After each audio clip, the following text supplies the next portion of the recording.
معزز سامعین کرام، السلام علیکم ورحمۃ اللہ تعالی وبرکاتہ۔ نحمدہ ونصلی ونسلم علی رسولہ الکریم۔ محترم حضرات، کسی سائل نے سوال کیا کہ حضرت مدرسے کا چندہ مسجد میں لگانا یا مسجد کا چندہ مدرسے میں لگانا کیا یہ جائز درست ہے یا نہیں؟ دیکھیے حضرات، مدرسے کی تعمیر ہو رہی ہو، چاہے مدرسے کے علاوہ مسجد کی تعمیر ہو رہی ہو یا خانقاہ تعمیر ہو رہی ہو، کوئی بھی کام ہو دینی کام، تو جس غرض سے لوگوں نے چندہ کیا ہو اسی مد میں لگانا جائز ہے،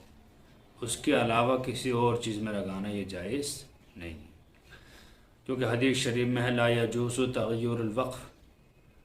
وقف کے مال میں تبدیلی کرنا یہ جائز نہیں ہے۔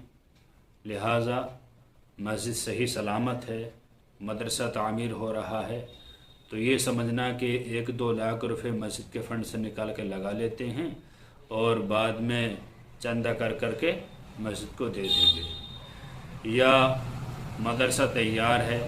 لیکن مسجد کا کام چل رہا ہے تو یہ سوچنا کہ مدرسے کے فنڈ سے پیسے لے لیتے ہیں اور مسجد تعمیر کرا دیتے ہیں، پھر اس کے بعد مسجد کا چندہ تھوڑا تھوڑا کر کے مدرسے کو ادا کر دیے جائیں گے، تو اس طرح ایک دوسرے کا پیسہ ایک دوسرے میں لگانا یہ جائز نہیں ہے۔ اگر مسجد کے لیے چندہ کیا ہے تو مسجد میں لگایا جائے، مدرسے کے لیے کیا ہے تو مدرسے میں لگایا جائے، مزار شریف کے لیے کیا ہے تو مزار میں لگایا جائے، جس مقصد سے چندہ کیا ہے اسی میں لگایا جائے، اس کے علاوہ کسی اور میں لگانا یہ جائز نہیں۔ اسی طرح فتاوی رضویہ شریف 4 جلد صفحہ نمبر 448 پر اور دیگر فتاوی کی کتب میں یہ مسئلہ آپ کو مل جائے گا کہ ایک مد کا پیسہ دوسرے مد میں لگانا یہ جائز نہیں ہے۔ لہٰذا اس بات کا خاص خیال رکھیں کہ مدرسہ اور مسجد کا پیسہ روپیہ خلط ملط نہ کریں، دونوں کی کمیٹی الگ الگ ہونی چاہیے، دونوں کا چندہ، دونوں کا روپیہ پیسہ الگ الگ ہونا چاہیے۔ ایک ساتھ گڑبڑ کر دینا، ملا دینا، یہ کیا ہے؟ امانت میں خیانت ہے۔ جو انسان جس مقصد سے پیسے دے رہا ہے اس کا مقصد حاصل نہیں ہوگا، اسے پتہ چلے گا تو اس کا دل دکھے گا، اسے پریشانی ہوگی۔ ہاں، ایک صورت بنتی ہے، اگر کسی نے مسجد کو مان لو 1 لاکھ روپے دیے، مسجد کا کام فائنل ہو گیا، اب 10, 20, 30 ہزار روپے بچ گئے، تو جس نے دیے تھے اس سے پوچھا جائے کہ بھائی آپ نے جو 1 لاکھ روپے دیے تھے اس میں سے ہم نے 70,000 روپے مسجد میں لگا دیے،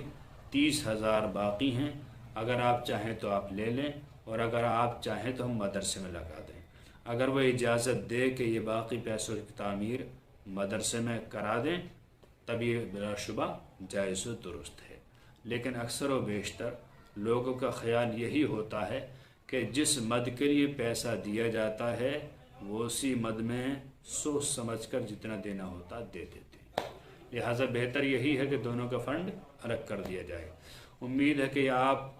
مسئلہ آسانی سے سمجھ گئے ہوں گے۔ اللہ تعالیٰ سے دعا ہے کہ اللہ تعالیٰ ہمیں دین متین کی خوب خدمت کرتے رہنے کی توفیق عطا فرمائے، مساجد میں، مدارس میں، خانقاہوں میں، درسگاہوں میں خوب خرچ کرنے کی توفیق عطا فرمائے۔ السلام علیکم ورحمۃ اللہ، واللہ تعالی عالم بالصواب۔